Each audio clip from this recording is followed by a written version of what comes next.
Welcome to another edition of the What I'm On podcast. It's your host Don. Hope everybody is well and good. This is episode four.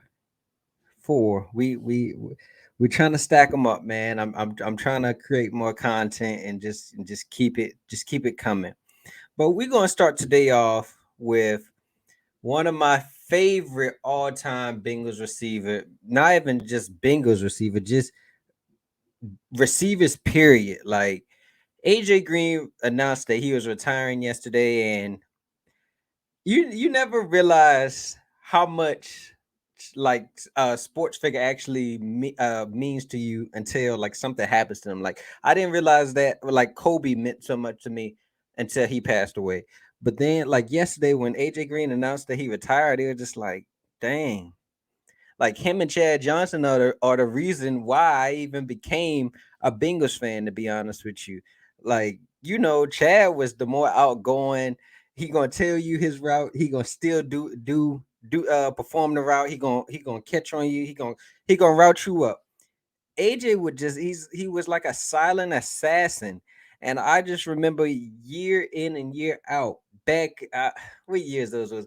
I forgot what years those was, but when it was when AB, Julio, D Hop, and AJ was at the top of the wide receiver list.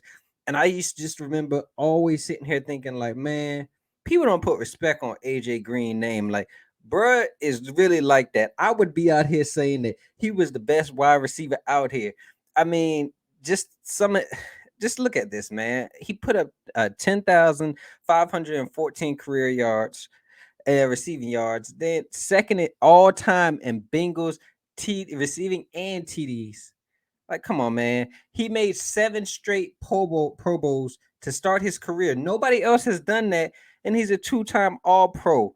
Like, I wish he could. I'm hoping the Bengals decide to at least bring him in to like get a get like a 1 day contract or something just to finish off his career with the Bengals. I mean, he was really he was the Raven killer before people started calling Jamar Chase the Raven killer. AJ Green used to kill the Ravens, man. And I'm just happy for him. Like, you don't really see that many people. Well, you don't really see that many people from South Carolina really make it. And he's from my home state. So of course I gotta show love. And I was just happy that he went to my Bengals. And I'm gonna miss him, man. I really am. I would catch myself watching the Cardinals game, hoping that AJ goes off. I would be on some of these betting apps, betting on AJ Green. Yeah, hey, it didn't pan out sometimes, but then other times, like I believe the last week of the season, it panned out. Like I really enjoyed my time watching AJ Green. You asked me, him and Chad are or 1A, 1B, probably the best wide receivers in Bengals history, to be honest with you. Like AJ Green was really like that. In his prime, you could put him up with anybody. And I was thinking, will they put him in the Hall of Fame? I don't know, man. It's tough to say because I mean there's some guys that has similar numbers, like Isaac Bruce just got in and he has similar numbers to AJ Green. Chad Johnson also does too, but he's not in. I don't know, man. If he is, he has a better chance than Chad, of course, because like we said, Chad was a lot more outgoing. He did a lot of more stuff that the NFL didn't like. AJ Green is the ultimate pro. Like he showed up, got busy, went home, and you didn't hear nothing else about AJ. And so I think he probably does eventually get into the Hall of Fame, but it's gonna probably be a couple years, especially Brady's retiring this year. They got JJ Watt, like they got some first ballot Hall of Famers. We still got Willie Anderson that from the Bengals that he needs to be in the Hall of Fame. It's like the Hall of Fame, the NFL doesn't like really acknowledge Bengals players like that, if you ask me. But man, I'm gonna miss him. I'll never forget. I bet my dad $50. Yeah, this is when I was in high school. I bet my dad $50. He's a Steelers fan. When the Steelers and the Bengals matched up in the playoffs that one year where all that Burfict and Adam Pac-Man Jones mess had happened. And I remember AJ McCarron hit AJ Green on the left side of the field on a go ball. It had to be like 1 or 2 minutes left in the game, and I was just thinking like, oh, it's over. We finally got this playoff hump off of us, and people ain't gonna be to talk no more. AJ Green done came out here and delivered. We done beat the Steelers. Of course, Burfict happened. Pac-Man Jones. It's not all on them. With Joy Porter, Steelers being Steelers, man. But that moment just sticks out the most to me, or that Hail Mary catch that he had on the Browns.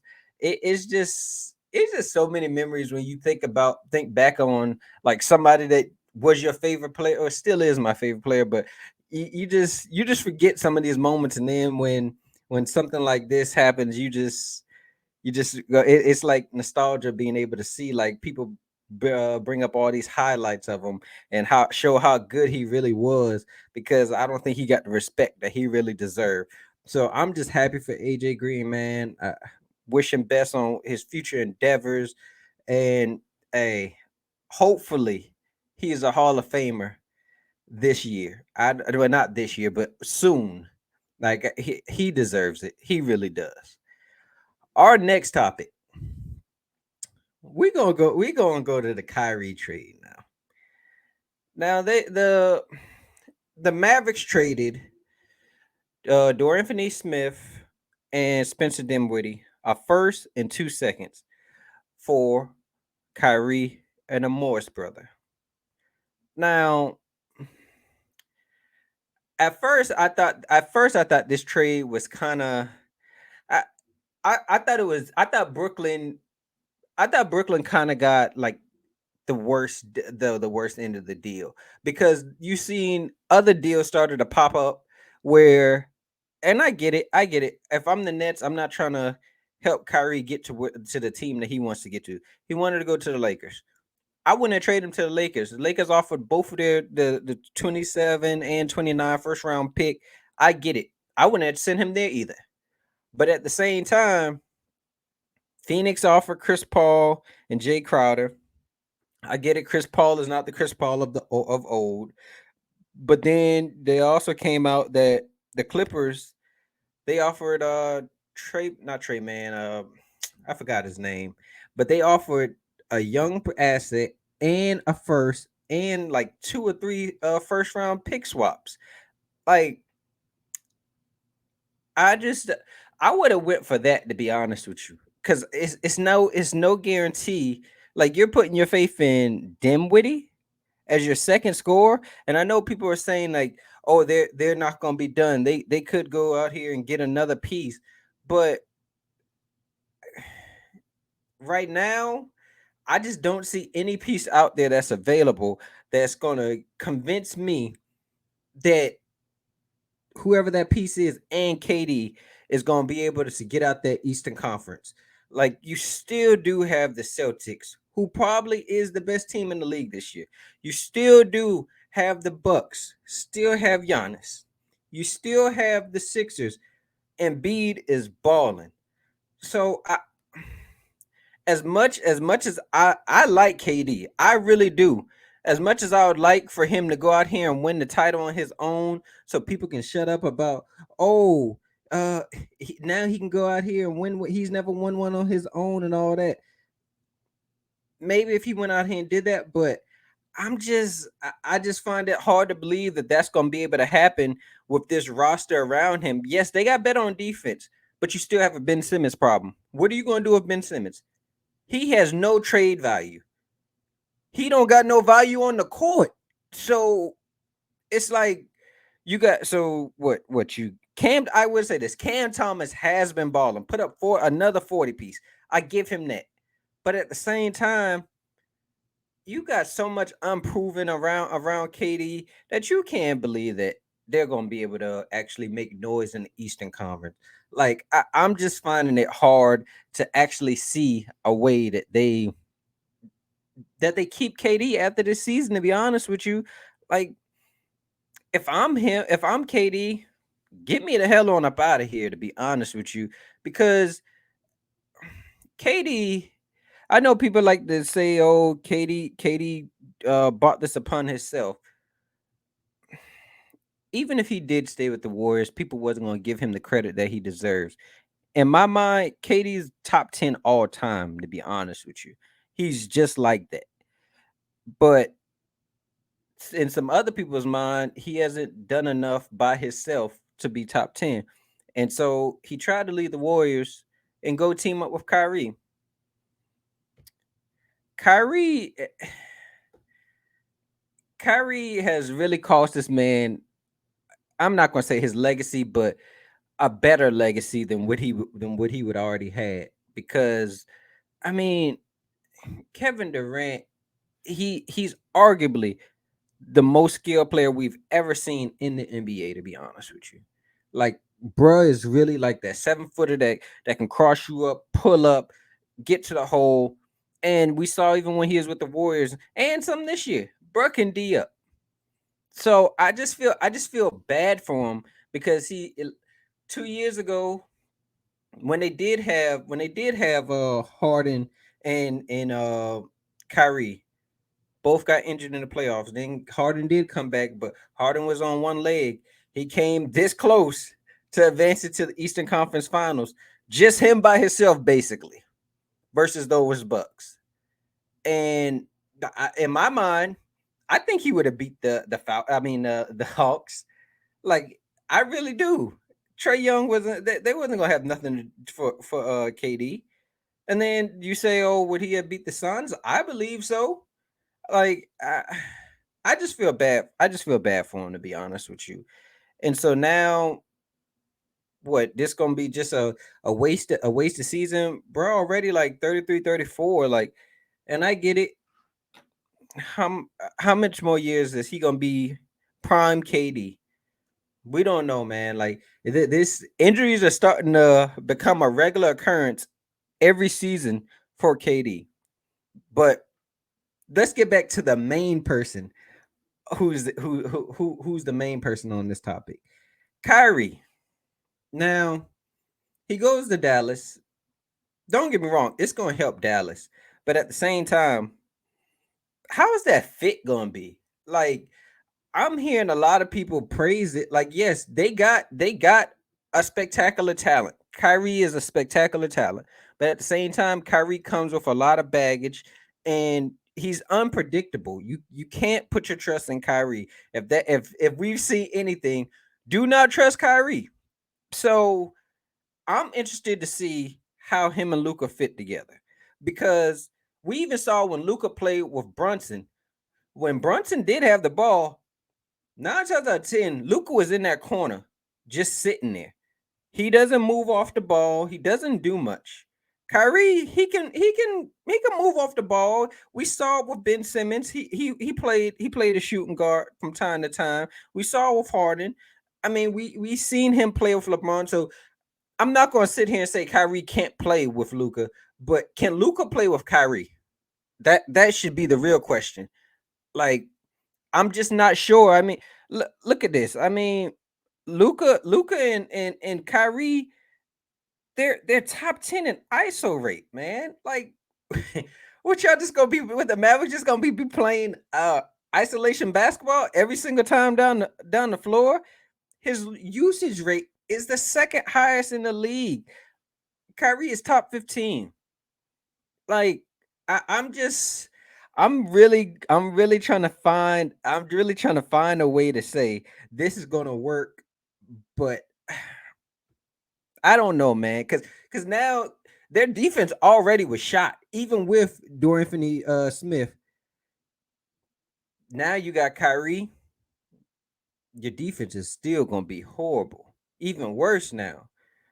So I just the Mavericks, I feel like they probably still do need another move, because you still don't have nobody to stop opposing wings. I mean, I get why you did it. I really do. You gotta help Luca, but at the same time, was this the piece that you really needed? I don't know, man. Like I would have scoured the NBA to see about another more dependable target because Kyrie ain't it, man. Kyrie, Kyrie, all he care about is himself, and I just want to trust him. To be honest with you, there's no guarantee that this is going to work, and you can say that about everything. But Kyrie has shown that he's going to do whatever he want to do. It doesn't matter how it affects other people, and now you're bringing him in to Luca's team, who Kyrie already think highly of himself. Don't get me wrong, he's a great player, but at the same time, you got to start honing in and just start like put the team first. I'm just not sure it's gonna work, but we gonna find out. We all gonna find out. And our last topic: random things I saw this week. Now, I'm a Heat fan, so it's a little bit biased here, but I saw a report that Miami is going to be looking into KD and Bradley Beal over the offseason. Please do. I mean, please. I'm not going to lie to you. It's very hard for me to watch my Miami Heat this season, to be honest with you. I mean, sometimes they play good, but then other times it's like my thing is, how did a team that shot the three so well become a horrible shooting three team? I don't get it. You still got the same snipers out there. I mean, some nights Tyler Hero goes off, some nights he's absent. It's just like, what are we doing? Like, and I get it, you had to pay him. I'm not knocking him for paying him, but he isn't he isn't gonna be a superstar like how we thought he was after that first year. I mean, I think Miami really messed up by not trading him and Duncan Robinson after that bubble run. And yes, the bubble run had everybody looking better than what they really was. I really 100% agree with that. Like, hey, we haven't seen the Lakers be back to being the Lakers since the bubble. And I get it, people gonna say injuries here and there. Okay, well, the bubble might have helped them because uh AD and LeBron got all that time off to heal their body before the bubble. But I really think Miami really needs to like change course or bring in another piece because we really need an elite scorer out there. Like it's so much I can watch of it's just so much I can watch of this team right now. Some nights we don't even have known NBA players. I swear to you. Some nights it's like, who is this guy? And the other nights it's like, okay, like, oh, here go Gabe Vincent. Oh, there go Duncan Robinson. People you know. And the other nights it's like G leaguers. No offense. No offense. Another thing I saw this week, I saw some hate. I saw Brandon Ayuk say that he thinks the Kansas City Chiefs are going to be able to expose the Philadelphia Eagles defense with some of the stuff that they was going to expose the Eagles with. When I saw it, I said, "Oh, Eagles definitely winning the Super Bowl now." Like I really feel like that defense is going to step it up, and they're gonna bring out a point to show like they really like that. Like don't get me wrong, Brandon Ayuk is a great player. He's a good player, but hey, I, even if Purdy had played, there's no guarantee that y'all was gonna go off and beat them. Do I think y'all would have had a better chance? Yes, but that Philly defense is stacked. That secondary is crazy. So now you talk about y'all was going to take advantage of them. Like they got big play Slay, Bradbury, Gardner Johnson back there. I mean, hey, I'm just trying. I'm really finding it hard to believe that y'all were just going to take advantage of them. To be honest with you, and then that front four. Ooh, Reddick was on that ass now. I can't. Y'all was trying to block Reddick with a tight end. We no man. Hey, I can't just act like I didn't see that. And so I don't know, man. It's gonna be a dogfight. I do believe the Eagles pull it off. I just think they're too complete of a team for Mahomes and them to actually pull this one off. If he does, congrats. Congrats. You're gonna be if Mahomes wins this championship, the Chiefs are gonna be one step closer to a dynasty. Like they really are. And as much as I wouldn't want to see that, but you gotta give props where it's due. And he's gonna arguably put himself as I mean, people already say he's probably the best quarterback ever. So I can only imagine what people are gonna say if he was to win this championship. But I'm rolling with the Eagles to be honest with you. I think Jalen Hurts is gonna it's gonna hey, this playoff run, Jalen Hurts hasn't really been asked to do much. If you look at the games, he really hasn't had to do much. Like I'm not gonna say that he can't do it, but at the same time, he hasn't done nothing to really impress you into saying like, oh, he's a franchise quarterback. Yes, he will get paid this offseason, but when I think of franchise quarterbacks, I think of guys that are gonna change like really change the whole outlook of your franchise, whether they have a stacked team or not. And the guys I think like that of is like the Mahomes, Burrows, the Allens. Like I don't know. I don't know if Jalen Hurts is on that level. If he goes out here and balls out, I might be inclined to say like yes, bro can be a franchise quarterback. But as of right now, I'm not gonna call him a game manager. He's above a game manager, but it's like some like we saw against the Giants. I believe he only put up like 100 or was it against the 49ers? He only put up like 150 something yards passing. Like this team is so stacked that they don't have to rely on him to actually like be the reason why they win.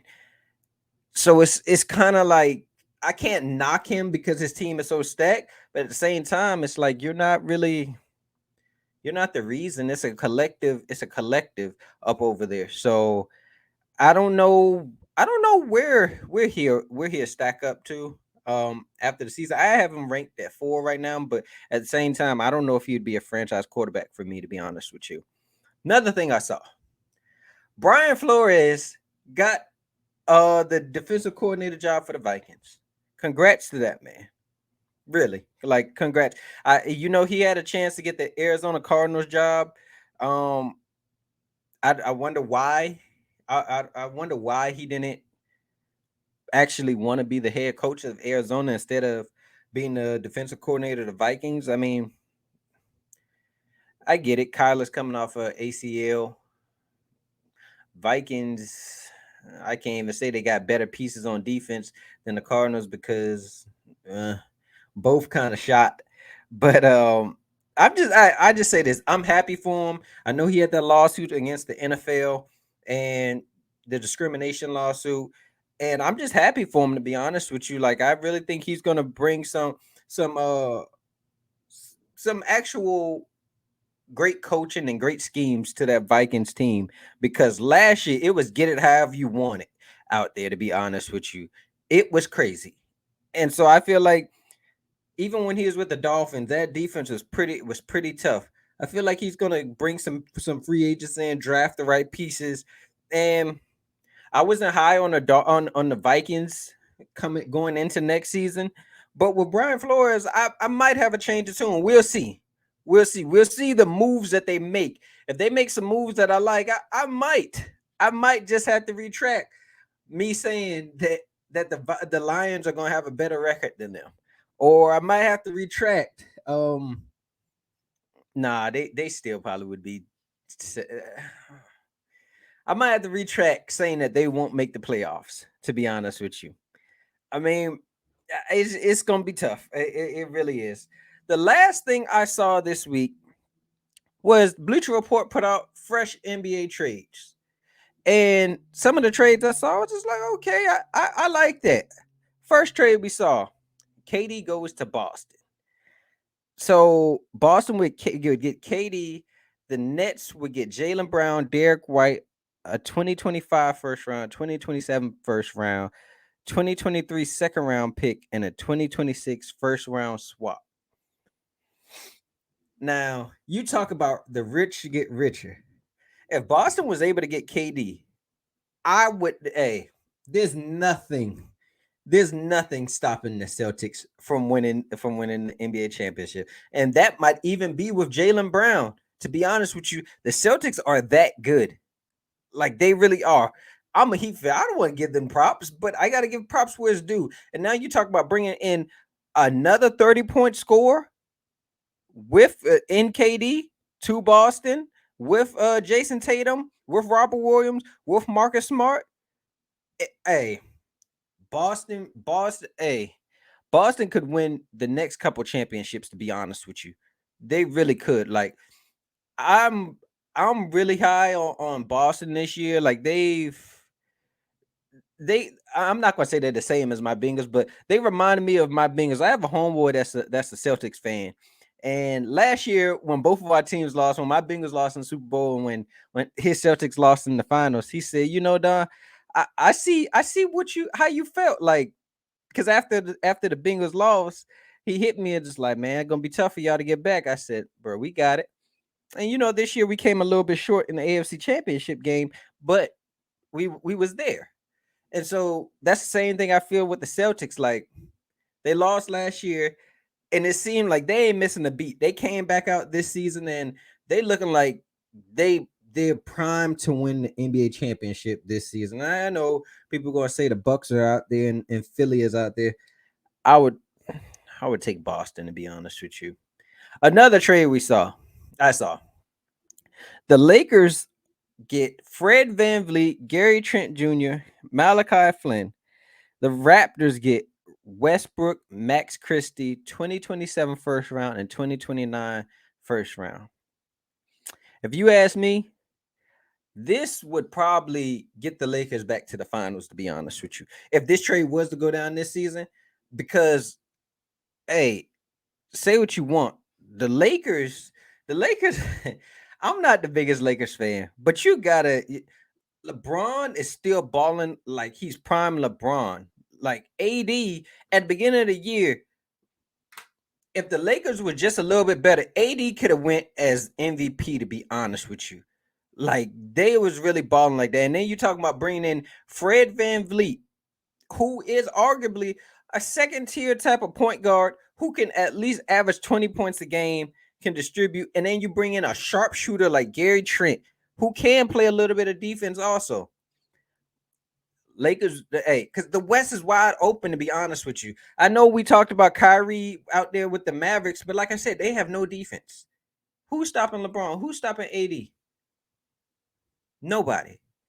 At least I could say in spurts, you could put LeBron on somebody. You could put AD on people. I'm not even gonna bring up Pat Beverly because he ain't stopping Kyrie or Lucas. So he's not even gonna come out my mouth. But I just feel like this trade right here, it honestly, it could really jump the Lakers up. I mean, because they're only a few games out of the fourth seed right now. Like the Lakers, I'm not the highest on the Lakers, but I can see why Lakers fans want every single person every time somebody comes available, because you still do have AD and LeBron. And with them two, you still have a chance. And if you get Fred and you get Gary Trent, hey, I would say y'all going to the finals, to be honest with you. Another trade. KD stays in Brooklyn, but they go get OG and Anobi. 4. The Raptors would get a 2028 first round pick, 2028 for 2028 first round picks, a 2029 first round pick, Joe Harris and Cam Thomas. If you ask me, that's a haul for OG, to be honest with you. And don't get me wrong, he's good. He is good. He's a mini Kawhi, if you ask me. So I just don't know if I would if I'm Brooklyn. I get it. You wanna try to bring some pieces in to help KD, but is OG pushing the needle that much? And don't get me wrong, he would help going up against like Boston, who has two wings that can go off, and going up against like Philly and Milwaukee. I mean, he would help tremendously. He would bring another scoring punch. He would, but is he really moving the needle that much? I don't know, man. Like I don't think he's moving the needle that much on the net ceiling this season, because I really feel like you need another superstar out there to actually help KD. Like if maybe if they could get somebody like Pascal, or like he's not a superstar, but like the Pascal level, like OG's good. I do like him, but I would think like this isn't moving the needle in it. But I would say this: the Raptors would be getting a haul. Like Cam Thomas is looking like he could be an elite scorer out here. And then you talk about getting 3 first round picks for OG. Like that would set them up beautifully, because there's going to be a disgruntled star sooner or later, and Toronto already has the assets right now. Just imagine if they get more picks and then a disgruntled superstar comes out here. It would be beautiful, to be honest with you. And the last one I saw was the Clippers get Mike Conley, Jared Vanderbilt, and the Jazz would get Reggie Jackson, Luke Kennard, 2028 first-round pick, and a 2024 second-round pick. I'm not gonna lie to you. I would love this trade for the Clippers. I really wanted the Clippers to get Kyrie, and Mike Conley's no Kyrie, but at least he's more. In my mind, he's more dependable. He's not gonna be up out here just costing you not. He's not gonna be out here costing you by him not being there. If you get what I'm saying, like Kyrie, you never know if he's gonna post something on Instagram or social media that's gonna have the team suspend him. Mike Conley is a professional. He's gonna show up and do his job. Then you get Jared Vanderbilt, who brings length, who brings rebound and defense. Hey, I said the same thing for the Lakers. If they got these two, I would, because the Clippers are already good this season. To be honest with you, and they're deep. So now you bring in two like really good role players who Mike Conley, who can go off for 20 a night. Vanderbilt, who can guard the best player on the opposing team if they wanted Kawhi or Paul George not to have to do it. Like that right there. I think that would push them over, especially if Ty Lue is the coach, to be honest with you. Like I really like that one. And Utah would get a first round pick for Mike Conley, who they don't even need or want like that. I mean, speaking of, I was about to say something about Kyle Lowry. He needs to go from my Miami Heat. He needs to be gone. Oh my God, Kyle Lowry needs to be gone. Jeez. But I'm gonna that's it for this episode. Remember to like, subscribe, comment, show some love, and we'll be back next week for sure.